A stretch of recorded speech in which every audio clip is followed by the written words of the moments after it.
عندك الحق، مباراة صعبة.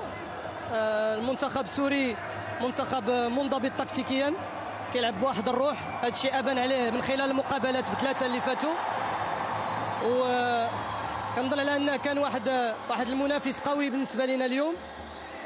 حنا عرفنا بان يمكن مفتاح المقابله كيكمن في الحفاظ على الكره، لا كونسيرفاسيون دو بالون، وكذلك في لا باسيونس، يعني التأني، ما يكونش تسرع، واننا نبقاو تايقين.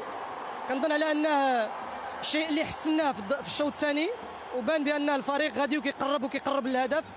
الحمد لله على هذا الانتصار اللي كان انتصار ثمين بالنسبه لنا. الحمد لله فريقنا غادي وكيتطور، غادي وكيتحسن وسط هاد لا كومبيتيسيون، وهذا شيء مهم بزاف. الفريق اللي كيطمح باش انه يكون كل مقابله افضل من المقابله الاخرى. كنشكر الرجال على النفس ديالهم، على الروح ديالهم. عندنا لاعبين اللي منهوكين بدنيا، ولكن مع ذلك كيكومبونسيو بالقلب ديالهم وبحب الرايه الوطنيه والدفاع على الالوان ديال كره القدم المغربيه. فشكرا كثير لهم.